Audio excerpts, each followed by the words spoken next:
Founders Forum, Episode 10.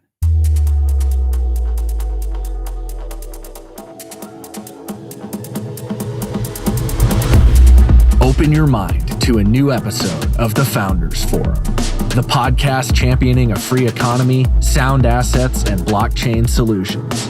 Each week, your hosts, entrepreneur Cole Snell and economist Bob Murphy, interview pioneers and free thinkers to help you develop into the architect of your future. Hey, everybody. Welcome back to another episode of the Founders Forum. Today, Cole and I are going to be talking to George Gammon, who many of you know as the host of the Rebel Capitalist Show, a very popular YouTube channel. George is the one always wearing the End the Fed cap, if that triggers some of your memories. Let me just read a little bit from his official bio at his website. George Gammon, macro teacher, entrepreneur, investor, rebel capitalist. Prior to 2012, George started and operated multiple businesses in the convention and advertising space. He grew his last business to $24 million in annual revenues and over 100 employees. After 12 years as a successful entrepreneur, George semi-retired at the ripe old age of 38 and shifted into real estate, where he has remodeled and flipped over 42 properties in and out of the United States. George is also a gifted teacher with a passion for learning and teaching macroeconomics. If he's not breaking down complicated topics like the repo markets, then you'll find him interviewing the world's top experts in their respective fields. So what Cole and I are largely talking about, of course, the ongoing story is what's happening in the banking system, central banks coming in with their bailout packages and so forth. But I saw George make this point on Twitter, and then I wanted to have him come here on the podcast and make it to you, good folks, that what may be happening, amongst other things, is the powers that be are trying to use the emergency in the banking system and the Fed, and coupled with the Treasury, FDIC and such in the United States, coming in to rescue everybody. That might soften people up for the quote solution of just having everyone have a checking account with the Federal Reserve or the central bank, wherever you happen to live.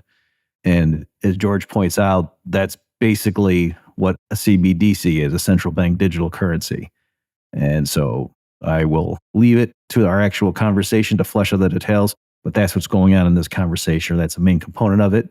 So without further ado, here is our conversation with George Gammon. Well, George, welcome to the podcast. Well, thanks for having me on, guys. I'm super excited to be here. We are glad to have you as well. And this is an opportune time. I know the big thing I want to get into is the connection between what's going on with the banking sector and the so-called rescue actions from the U.S. government and the Federal Reserve. And you've been just pounding the drums lately about how this is possibly paving the way for central bank digital currency. So do you want to maybe...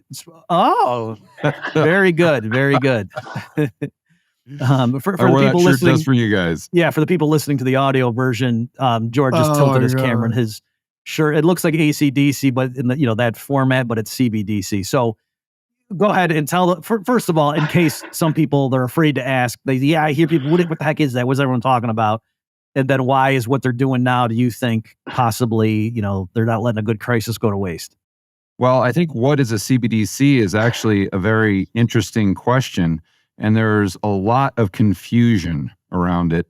And I'm actually concerned that the confusion will increase the probability of it coming to fruition. So why do I say that? Because most people, when they think of a central bank digital currency, if it's on their radar at all, they think of some sort of competing currency with the US dollar or something different than what we have today. So the central bank would come out, or Janet Yellen or Powell or whatever, and they would say, okay, guys, well, you were using this dollar thing that's a liability of your commercial bank, but now we're going to come out for XYZ reason, and we're going to force you to use something completely different.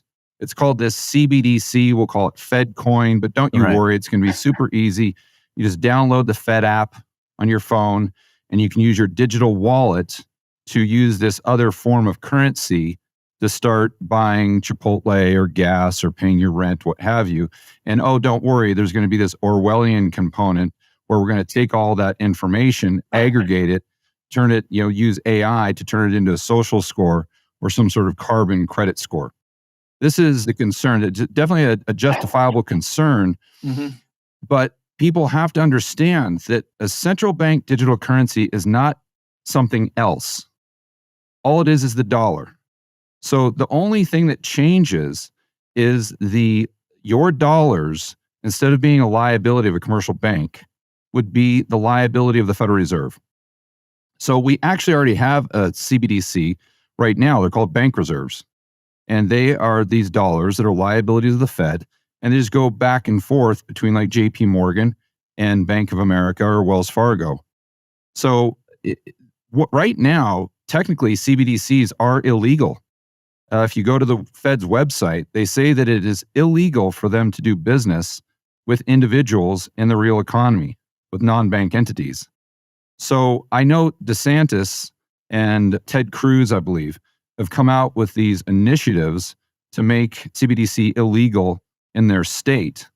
And I don't know the specifics, but it's something to that effect. And I think that this really, although I like the fact that they're talking about it, if people get hyper-focused on, I'm looking for this new form of money, we need to make this new form of money illegal. During the next crisis, the next banking crisis, the Fed will come out and say, well, we need to insure the 18 trillion in deposits, but the FDIC only goes up to 150 billion. So we've got a great solution. What we can do is we can just take all of these deposit liabilities of the commercial banking system, and we can put it onto the balance sheet of the one bank that can never, ever go bust. And that's the Federal Reserve. And then you never have to worry about a bank run again. You never have to worry about depositors taking haircuts. The businesses that are the backbone of the United States economy, they never have to worry about managing their account size over the 250 FDIC limit. You can hear the pitch already. And for the average Joe, it's going to sound great. And I think even for people that assume a CBDC is some different form of currency, they're going to look at that and say, that sounds great. All these banks are going bust. I don't want to worry about my money not being there tomorrow morning. I'm just going to go ahead and let's just make my assets the liability of the Federal Reserve. Makes sense. And it's a much more efficient process, yada, yada, yada. And then they wake up the next morning and they've got a social score and they're like, whoa, time out. How did this happen? The central bank didn't issue a CBDC. We're not using Fed coin, but they don't understand that it's not about a different form of money. It's simply about whose liability are your dollar denominated assets. That's what a central bank digital currency is. At the end of the day, money, and this is very difficult for people to understand, but you guys know this. Money, other than just little green pieces of paper, is just an entry in a ledger. That's all it is. All the banking system is, all the Fed's balance sheet, it's just a network of ledgers. And your account balance, your quote unquote money, is just a number in an Excel spreadsheet. So when we talk about programmable money, it's not that those numbers in the Excel spreadsheet are programmable. It's that the Excel spreadsheet itself is programmable.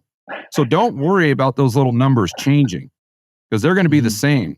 What you need to worry about is whose Excel spreadsheet is your money on. And if it's on the commercial banking system, that's more decentralized. That's what we want. If everyone's numbers or account balance is on the Federal Reserve's Excel spreadsheet, then they're aggregating all of that data along with like a point of sale software, which is something else that we can talk about. And that's how they would turn quote unquote money into this kind of 1984 Big Brother Orwellian nightmare that we're all very concerned with. Okay, a lot there. We're going to be loaded on the boxcars and Cole's going to be laughing. He's going to be, you're putting me on the car number 3. That's great. I love it. So it's, let me just I love it. Paraphrase what you said. Cause you said a lot of good stuff. And then that's why I was so glad that we got you when we did, because you've been making this point. And when you were, I saw you making the case on Twitter and it immediately clicked and I got what you were saying. So let me just paraphrase to make sure the listeners are getting the importance of it. So for a while, the central banks have been pushing the idea, floating trial balloons of a CBDC. And, my friends in the Bitcoin hard money community are like, oh yeah, the feds, they tried to shut down Bitcoin a few years ago. They realized they couldn't. So now they're going to try to get into that business themselves, issuing, yeah, like I want Fed coin. Okay, whatever, ha ha. And you're right. They were picturing the threat as the central banks were going to issue their own, Euro coin, Fed coin, Japan coin, whatever, and Yep. yen coin or something. And that it was going to be a new thing standing alongside the traditional banking and monetary system. And then they were just going to say, oh, you don't have to worry about drug dealers with Fed coin, the way you come with the crazy Bitcoin stuff. And we all knew that wasn't really actually that big of a threat because what kind of an idiot would use Fed? Like the whole point of cryptocurrency was the decentralized, that kind of thing, trustless network. So who would use a CBDC? That's stupid. What you're saying now is no, the essence of it is going to be getting each citizen or individual to be like a customer of the Federal Reserve. And that's kind of like that's not the case right now. That right now you're a customer of like Bank of America or something, and then Bank of America in turn has a checking account, as it were, with the Fed. But you as an individual don't directly bank with the Federal Reserve. And so your concern is that they're going to use this crisis, since the Fed now is basically backstopping everything, all the depositors. Let's just cut out they'll make the pitch. Let's just cut out the middleman, and every citizen can bank with the Federal Reserve, and there your money's not going to disappear because the Fed creates the money. It's legal tender, it solves all the problems. And then the point is, once they have that in place, I guess they still have to phase out physical currency, but then that's basically, they've transitioned everyone to be using what is a central bank digital currency at that point. Yeah, and I think that going back to the fact that the Fed's balance sheet is infinite, and they can have negative equity, as we now know, just with accounting gimmicks like deferred assets.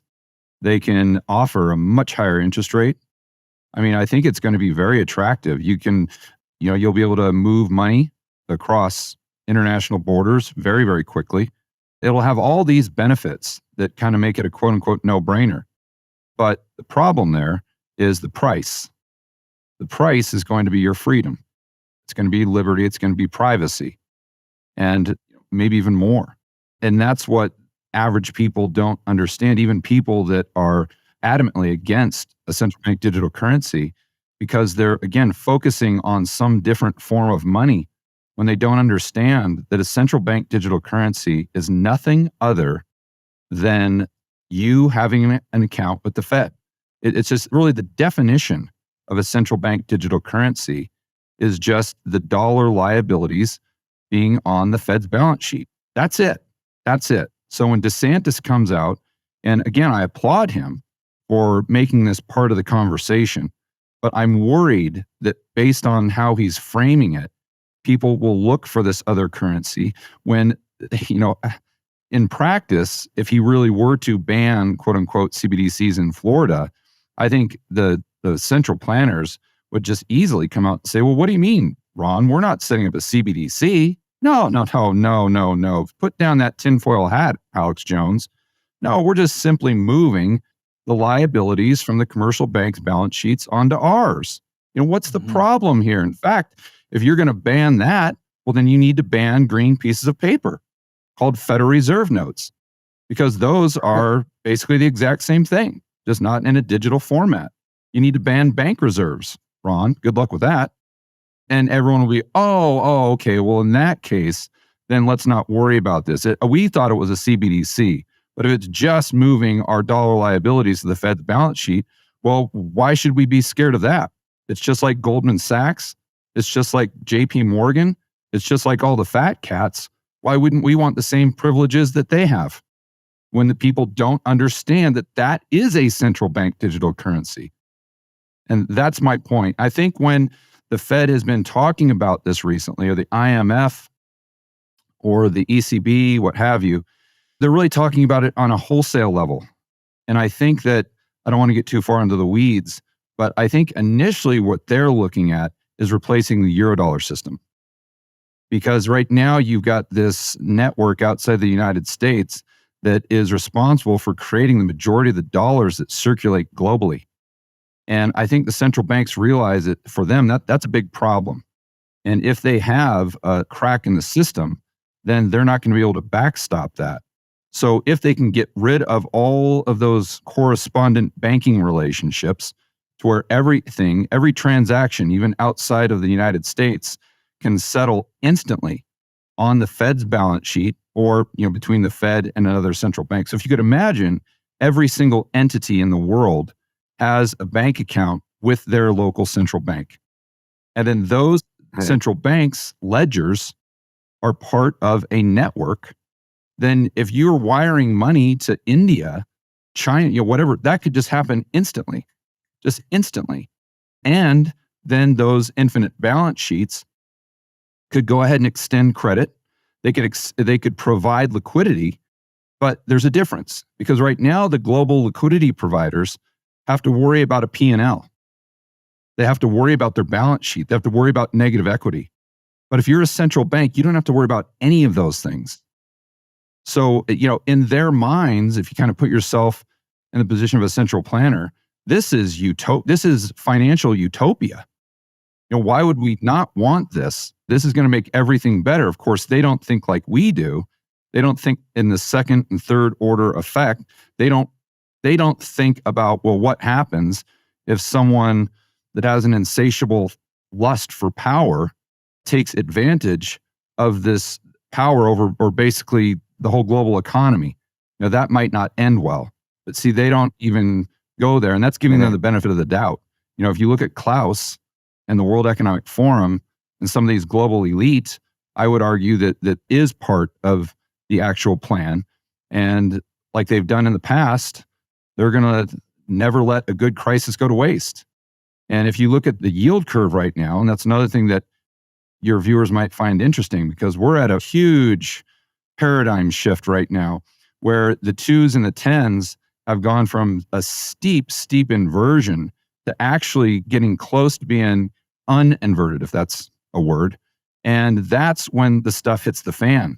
The stuff rarely hits the fan when the curve is inverted. It's usually the steepener that you got to worry about. And we've seen the 2-year go from like a delta of 120 basis points like 2 weeks ago, where today, this morning, I saw it got close to like 20 basis points. And so once that 2-year goes back below the 10-year, people really, really need to start paying attention to that. And so my point there is that yield curve is telling us that we're likely going to see a recession, if not worse, in 2023. And if it is worse, there's a lot of risks out there in the system. And I think that yield curve is predicting kind of a tsunami coming our direction at 500 miles per hour. And if or when that tsunami hits, I can almost guarantee you the Klaus types are going to try to take advantage of that. And I think that they may do so by, again, just going back to safety ploy and just saying, hey, don't worry about your deposits. Don't worry about this. Don't worry about that. And then that's when we go to that Fed's balance sheet. But to circle back, I think it starts with that wholesale trying to replace the Eurodollar system and then bringing it down to the retail when they have that crisis situation that makes it convenient to where people are, where you don't, I think their game plan usually is to not really force a CBDC or tyranny upon society. I think they kind of wait, they plant the seed, and then they seem to wait until society demands that the tyranny is thrust upon them. And I think that's why it's so important for all of us to get out there and to really spread the message and to educate the general public so we kind of get ahead of the problem, right? If you go back to 2020, the central planners came out initially with the lockdowns. But then after about a month or two, once they instilled this tremendous amount of fear, you saw people all over the United States, the land of the free, actually demanding that the government lock them in a cage. They demanded that the government make it illegal for them to walk their dog. They demanded the government to force them to inject a foreign substance into their vein just to go to work. And it got to the point where a lot of people were demanding that the government force them to inject that foreign substance into their 2-year-old. And I think that's where people really started to push back. But my point there is I'm just using that as an example of if fear is high enough, the people will demand that central bank digital currency, the central planners won't need to thrust it or force us as a society to use it. And I think that's what I'm most concerned about going into the next crisis.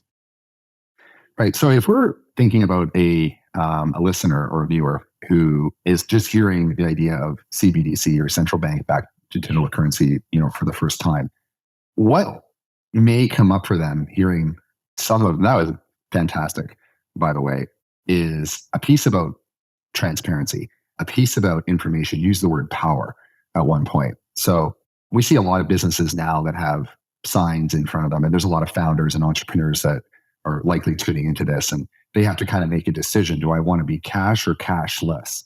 And so what is central bank backed digital currency? What does that mean to the cashless economy, to the average retailer and I'll just say, I just pulled up on my phone. I actually have an app on my phone for a central bank. Now I'm anti-central bank backed digital currencies, but I have an app on my phone for one because I'm a resident of the Bahamas.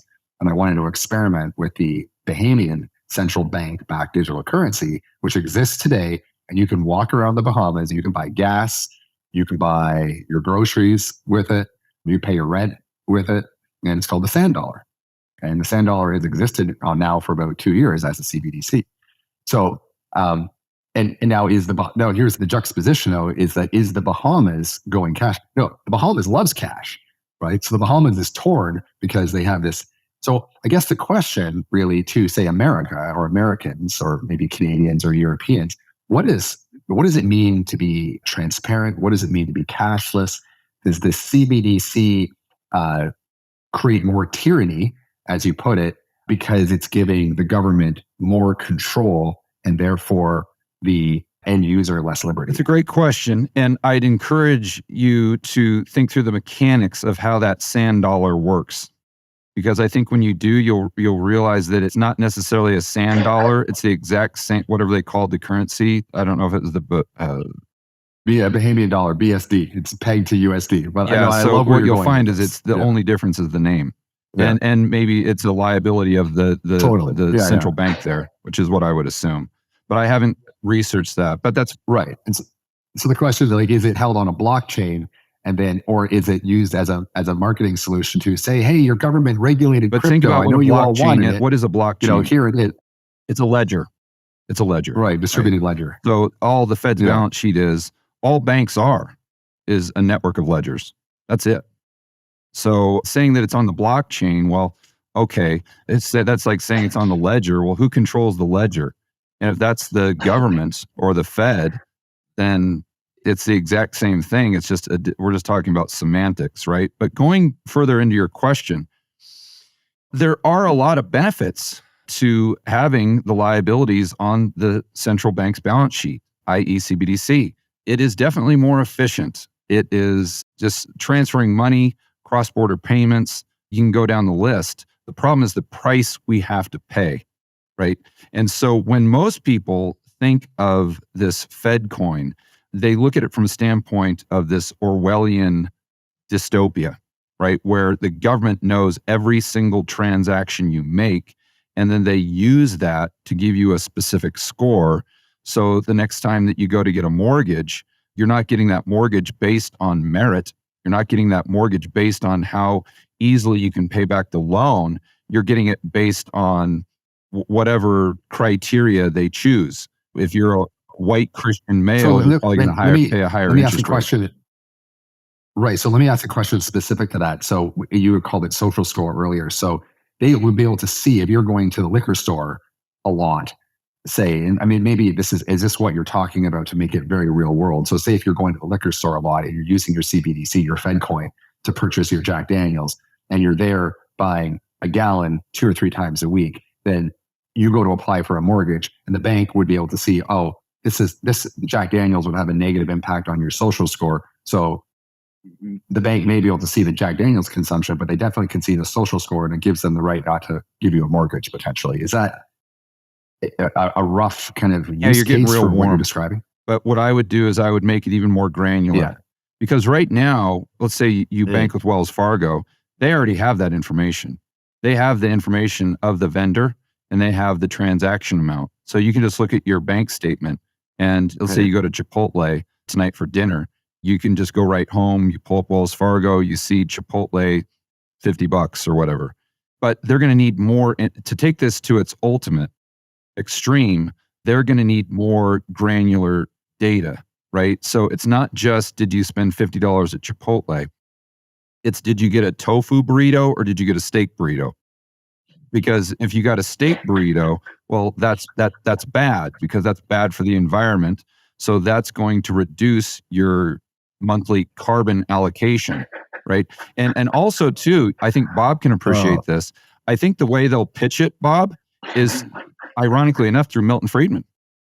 Because I think they'll say, look, it's not us saying this. All you libertarians out there and free market types, no, we're not saying this. Just listen to what Milton Friedman said back in the 1970s. Remember, he was asked several times how you fix the pollution problem. And he said, well, you just tax it.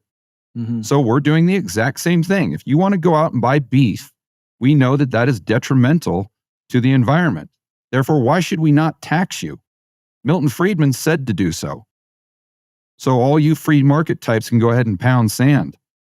But getting back to my point, Cole, is if you look at, how would they know if you're buying that tofu burrito or you're buying that beef burrito? And this is another point and red flag that I want everyone to be aware of, so they know this is the time to really push back. So number one, we already talked about that. Once they start discussing the dollar liabilities moving from the commercial bank to the central bank, we as people who love and value freedom, liberty, and free market capitalism, that's when we need to put our foot down, right? To forget the CBDC. It's all about who's controlling the ledger and whose liability your dollars are. That's number one. Number two, when we start to see them try to impose all businesses coming onto a similar network to connect to their balance sheet, that's the second thing that we need to be very leery of and push back against. Because again, in order to have that granular data necessary to really give you an accurate social score or carbon credit score for the month, they're going to need the participation of businesses. So I was talking to a gal last night on a Twitter Spaces, and she was talking about all these initiatives from these different states like Missouri, I think Oklahoma was one, where they're also trying to push back against this central bank digital currency by saying, well, we're going to issue our own currency. We're going to do a gold-backed dollar, Oklahoma dollar or something like that. And I said, well, that's fine, but if you don't block the federal government from making this mandatory to get a business license, it doesn't matter what you pay with. You can pay with rice, you can pay with gold, you can pay with Bitcoin, you can pay with cash. It doesn't matter. They're still going to have the data. You don't have to just pay with your digital wallet that you get from the Federal Reserve. So again, how would they do this? Because I think that in the future, this is kind of my base case, that in order to order that burrito at Chipotle, you probably have to give them your fingerprint. I mean, I just read a story yesterday about how Panera Bread, I think, Bob, that's one of your favorite places, in St. Louis, is actually working with Amazon how you can pay by using your palm. Just your, you put your palm there, your print, and then you go ahead and order. Now, I think you'll probably be able to pay that way, but I think if we allow the federal government to get involved with these business licenses at the state level, they'll require your fingerprint just to order. So you see, then if you pay with that dollar, they'll still have the data to process that through their algorithm to spit out that social score at the end of the month. And it doesn't matter how you pay. So I want to make, I know I'm being redundant here, but I think it's important that the average Joe and Jane really, really understand this so they know what red flags to look for in order to push back to get ahead of this problem before it happens, just right under our nose. So fascinating conversation so far, guys. Let me just make a couple observations. So one thing is, I get for the listeners who might think that, George, you're kind of, like, oh yeah, I'm glad there's somebody worrying about this stuff. But come on, that's kind of far out there. I mean, the Chinese government is doing this right now. This even a few years ago when I was at Texas Tech, a guy came in who gave a presentation on this stuff, and they call it a social credit score. And And the way it worked, it was interesting. And this, what I think people need to realize, and why is this giving so much more power to the authorities if this kind of thing gets implemented, is because they don't need to prove criminal charges or anything. So the way in China, the way it would work is if you went online somewhere and criticized the government, that would ding your social credit score, because that was one part of the formula. And then you would go to stay at a hotel, and the hotel would say, no, we don't have a room for you. And why would they do that? Well, because the hotel would, run your information and see that you got dinged. And if you were below a certain threshold, then the hotel wasn't going to rent a room to you. And the reason, so it wasn't that the government said it's illegal to criticize the government. It was just everyone quickly, would come to realize if you criticize the government online, your credit score gets dinged, and then it's hard to rent a car, it's hard to get a hotel room. And then why are those businesses doing it? It's not because the government said we're going to fine you, but they knew to stay in the good graces of the government, you're going to want to toe the line. And our establishment wouldn't want to give a room to somebody who's got a low credit score, you know what I mean? Because they're not a good citizen. That's what it means. Social credit score, the whole point of it ostensibly is to show what kind of a good person, member of society that you are. And so, that's how they frame it. Right. And so again, it's sort of like how in the United States, the government would be leaning on Facebook and Twitter to suppress disinformation about the vaccine or about, Hunter Biden's laptop story. So, I mean, if the government had just come out and said, if a newspaper publishes a story about Hunter Biden, we're going to throw you in jail, they couldn't do that. It's unconstitutional. They would have lost that, but they didn't have to. They just leaned on the big tech companies, and the tech companies could do whatever they want. They're a private company, right? So that's, I think people need to realize is how this is going to happen is the government, is it gets more and more that people's checking account is basically held by the feds. They don't have to charge you with the credit. They could just turn off your money and say, oh, well, it's pending a review process. Then you can't spend money for 2 months. And if all the merchants in your area have gone cashless, again, not because it was literally the law, but just because that's kind of custom, as more and more people go cashless, then the businesses can do it. Or the authorities phase out everything above a $5 bill. After a while, it's a de facto, it's cashless, even if that wasn't a policy change, so they can really make your life difficult, and they don't have to charge you with a crime. And everyone's just kind of going to figure that out and go along with it. Yeah, and it becomes a PR thing as well. I mean, So look at what happened with the sanctions against Russia as an example. I mean, I'm no fan of Putin, no fan of Russia, but I'm no fan of the Ukrainian government either.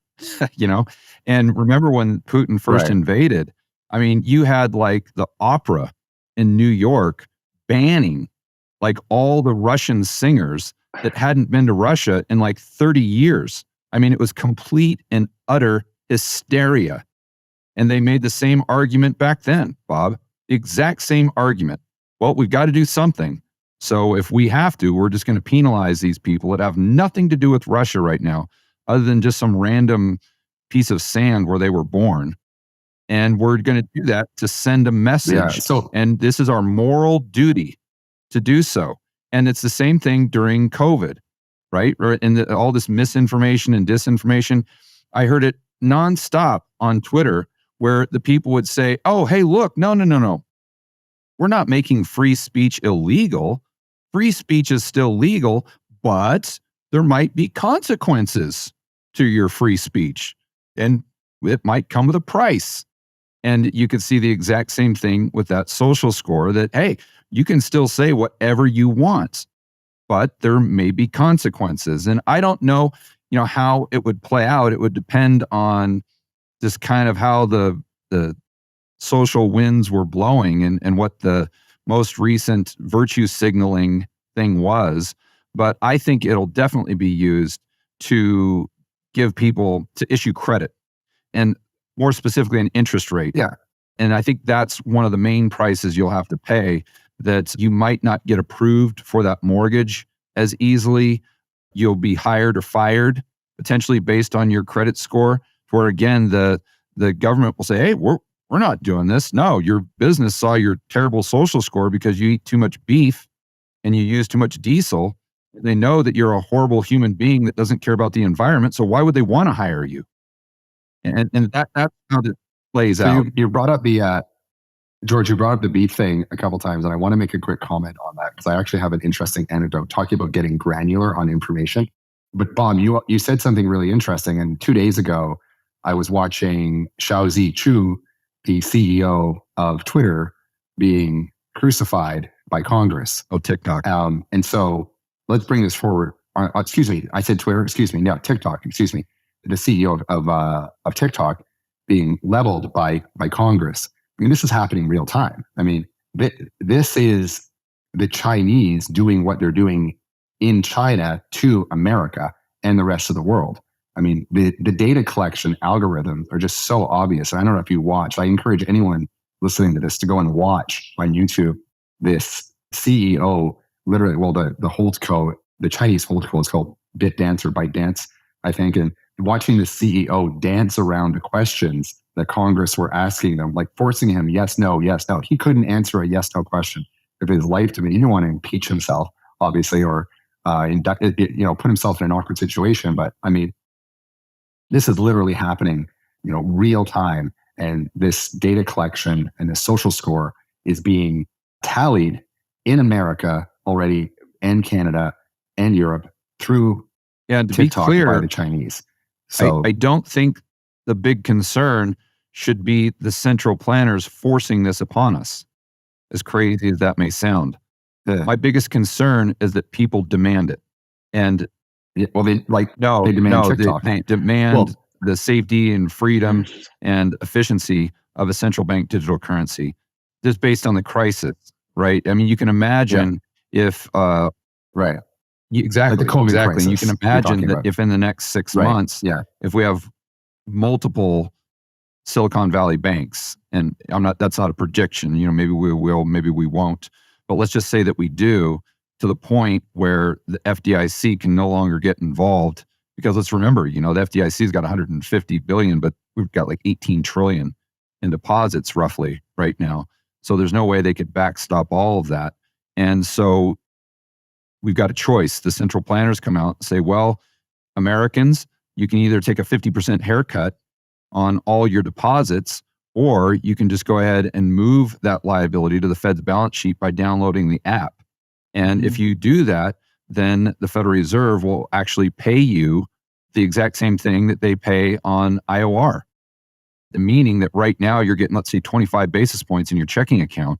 But if you go ahead and move it to the Fed's balance sheet, which is safe, secure, you never have to worry about this happening again. The Fed will go ahead and pay you the exact same interest rate they pay Jamie Dimon, which right now is roughly 5%. And you don't even have to buy a T-bill. You don't have to move it into a money market fund. We'll pay you that just on your checking account. And so when you frame it that way, instead of the Orwellian way, you can see why the majority of the people that weren't really paying attention would say, heck yeah, sign me up. In fact, let's do it now. I don't want to wait for 2 weeks. Let's get it going here, government. Chop, chop. And that's what I'm really worried about. Yeah, so it just to elaborate on some of those points you're raising. So in case the listeners miss it, the yield curve traditionally, since at least World War II, when the yield curve inverts, it has like a perfect track record for an impending recession. And it's not just when it inverts, Bob, it's when it steepens. That's when you get the problems. That's when it hits the fan. Is when it, when it goes, like right now, or let's go back a couple weeks, the 2-year and the 10-year, the delta was about 120 basis points. So the 10-year was about, the yield was about 120 basis points below the 2-year. So that would be an inverted curve. That's the opposite of what it should be. So when you see the curve inverted, that's usually not when the recession happens. It usually happens after the curve, again, I don't know if this is a word, but uninverts. And then when it steepens out, that's when it hits the fan. That's when you usually get a recession. And if you guys want to, when we get done, I can send you a chart, a Fred chart that shows this exactly. They show the 10-year minus the 2-year, and you can see it go under zero. And then when it goes back up above zero, that's when you get that shaded gray line that indicates the recession. Yeah. Yeah. So, I mean, certainly that's in terms of the timing, you're totally right that it happens within like a year to 18 months after the original inversion. And yes, it would have gone back to quote a normal curve before the recession hits. But yeah, for the listeners, like this isn't just kind of a rule of thumb. It's like pretty Yeah. that there's no false negatives or false positives if you define it a certain way, at least going back to World War II.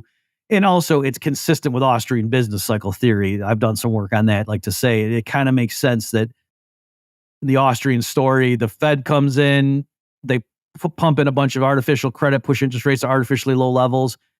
And so that would, raise long-term inflation expectations. And so that would kind of make the curve steeper. That's like the boom period. They panic, they slam on the brakes, they tighten, they hike rates. The Fed has more control over short rates than long rates. So if they, that's why the short rate zooms up. And you can see too with the historical examples, when the curve inverts, it's typically that the short rate jumps up above the long rate.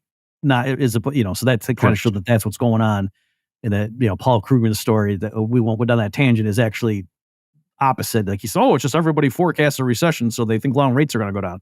Yeah, so it's consistent with the Austrian story for people who want some kind of theoretical justification. So your part of your case here, George, is saying because of that, we think there's a big looming recession that's probably going to hit at the end of 2023 or possibly early 2024, but certainly in that time frame, coupled with the fact that the banks are all screwed up right now because of the, them getting long-term treasuries and rates being jacked up so fast. So you've got this brewing crisis. They're laying the intellectual groundwork, kind of getting the public ready for this idea, and they'll just come in as it reminds me that when I was doing research on the Great Depression, I can't remember who the person was, but somebody went in to see FDR, in the middle of the 30s when everything's awful, saying, "Here, Mr. President, we think you should implement this new program." And he said something like, "Well, I'm not going to give it to you. Go have the people demand it." That was, it might not be exact quote, but that's the spirit of the exchange. So he was saying like, no, if I just try to do it, it's not going to sit well. Make it so that I have no choice but to give the people what they want, And so I think you're right that that's the way they're going to frame this. And on paper, one last thing here, let me ask, I know I'm speaking a bit here, but you sort of made me reconsider some of the stuff I've been saying just the last 10 days here, George, because I don't know if you're familiar with the narrow bank. There was this proposal, these guys out of Connecticut for like 2 years now. Well, actually 4. They started in 2018. What they were trying to do is, and I'm probably saying this for the listeners, they were trying to set up, so the Fed since 2008 has been paying interest on reserves to depository institutions. Regular Joe Schmo can't get that. And so what this bank was going to do, they applied for a master account with the Fed, and they were going to take deposits from reputable institutions that were not eligible for accounts at the Fed, just take those deposits, park them at the Fed to earn the reserves, and then flow through most of that, take money for their own cut and pay the lights, but mostly give it to their customers. Yeah, so it was just a way for them. They called it the narrow bank to show, TNB, to show that we're not doing mortgages, we're not doing anything. All we're doing is taking deposits and parking them at the Fed and then passing the interest through. To me, we're not so it was run proof. It was completely safe, right? Because your money's parked at the Fed, you can get it instantly. They're not even putting it in T-bills, which technically there could be a lag. People want their money today, and the T-bill doesn't mature for another 3 weeks. So when the Fed denied the application, and so this was just trying to show it's the old boys network. The Fed doesn't want to spread the wealth, but you're right. Like the way they were marketing it, and I even went along with it, was to say, see, they don't want the public to have access to the same interest on reserves that the big boys get. But you're right. Like if that catches steam, that actually we don't want Joe Schmo having a checking account right with the Fed, because that's basically a CBDC. Yeah, but I also would say that if people want that interest rate, they could just put their money in a money market fund, and that money market fund's most likely going to take it and park it on the Fed's balance sheet and reverse repo, and get pretty much the same rate. That's another interesting reason why M2 has gone down. But I don't want to get too far off on a tangent, but I'm sure you've been watching M2, and I don't know that it's ever gone down before. It's very, very rare for M2 to actually go negative.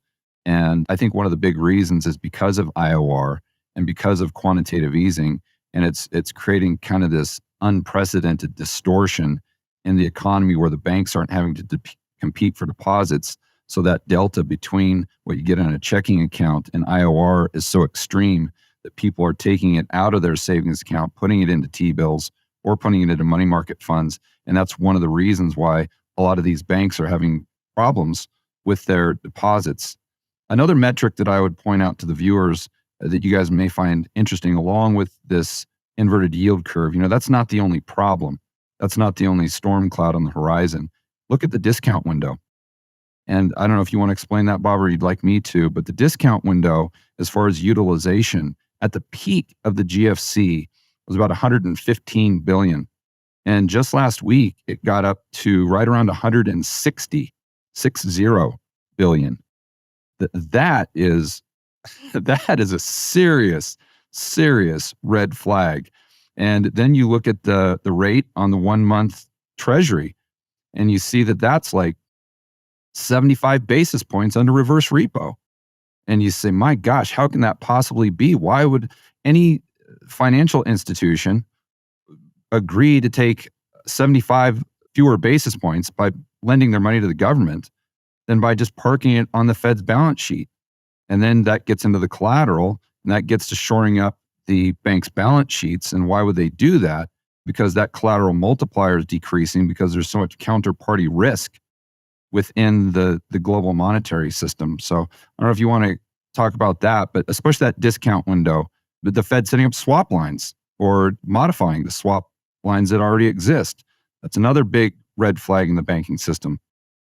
Yeah, sure. So just real briefly, that there's different ways the Fed intervenes in the markets, but the discount window is essentially like the banks go to the Fed and can literally just borrow money from the Fed, pledging collateral. But it's the last resort.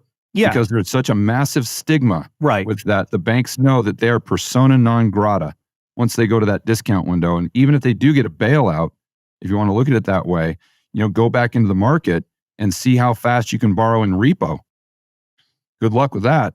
Or what's that repo rate going to be to get that liquidity you need? And that's part of the... And I'll try and explain M1 and M2, because George made reference to that as well. I think for the listener, it would be good to basically understand. I'll write it down for you, Bob. You have a lot of explaining to do. I know. I was going to say, is there going to be a quiz at the end of this? So it's yeah. Well, So it's no, this is the quiz. Okay. So yeah, for the discount, just to follow up on some of that. So yeah, you're right, George. So there's traditionally a stigma, and that's partly why people were saying the Fed coming out with this new lending facility in the wake of SVP and Signature Bank and whatever was like, oh, but let's try to get around the stigma. So it's a 1-year thing, and then you're pledging the treasuries and mortgage-backed securities and whatnot. And so you're right, because traditionally, if a bank has to go to the discount window, then everybody smells blood in the water and they don't want anything to do with it. And this is also why famously Bernanke when was this? I think this was at the end of, I think this was December 2008, if I'm not getting mixed up. So it was right after they really started aggressively doing, taking the so-called toxic assets on their balance sheet after the financial crisis hit. And Congress has Bernanke in front of them, and this is a few months into it. And they were asking him, they had set up these extraordinary lending programs. You looked at the charts of the monetary base, it was just like a vertical line. And the Congress wasn't second guessing him. He said, we're just curious, who are the recipients of these billions of dollars you guys have created in the last few months? And Bernanke just said, well, no, it would defeat the purpose of the program if we told you who was participating. So it was not only was the Fed giving billions of dollars to these huge, institutions, they weren't even telling the public who they were. They weren't even telling Congress who they were, because he said, well, defeat the purpose if we told you who it was, because then, they would be a self-fulfilling prophecy. Right. There'd be a run. Yes. So M1, M2, these are just different definitions of monetary aggregates. So M1 is things like actual currency, and then the public's checking account balances, with bank. M2 is slightly broader, having things like time deposits and things like that. Although they recently changed, if people, interesting little curiosity, if you see M1 zooms way up in terms of the Fed's official charts, going into 20, right after COVID hit, that part of that was a redefinition, because they changed, there were rules in place, this is kind of in the weeds, but it was you could only move your money from a savings account to a checking account 6 times a month or something before, and they got rid of that rule. So then they said, there's basically no difference anymore between checking and savings. And so that's why M1 jumped up, because a lot of the old things that weren't in M1 now were. Yeah, to be clear, that didn't impact M2, because M1 was a component of M2, and they just took one of the metrics of M2 and moved it over to M1, so that's what shot it up. But the overall M2 metric didn't change at all. And by the way, and I'm I think partly they did that so that when people saw the spike, they could say, oh no, that's just a definite, because you're right, because there really was a spike in the monetary, M2 shot up as well. And then, so anyway, but we're kind of getting into the weeds. They But kind of use it as cover. yeah, so M2 You know- is a broader definition, includes some things that, in money market funds and things that are not in. So it's just, there are things that are like less and less obviously money, but still have moneyness aspects to it. And that's what the broader aggregates are capturing. Yeah. And to give your audience some more numbers that I think are definitely relevant, we talked about the rate of decline in the yield for the 2-year treasury. I mean, just maybe a week and a half ago, it was around 5%. And just today it was trading at 3.7. So within like a 3 or 4 day period, it had a decline of about 120 basis points. So why is that important? Or let me give your audience some historical context. Black Monday in 1987, the 2-year treasury went down by 100 basis points. It just went down by 120.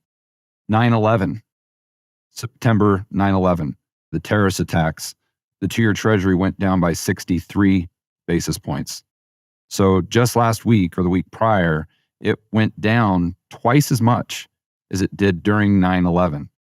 That's what the smart money or that's how bad the smart money is seeing this crisis, or that's how bad they think this crisis is going to be. That's how much hedging they're doing.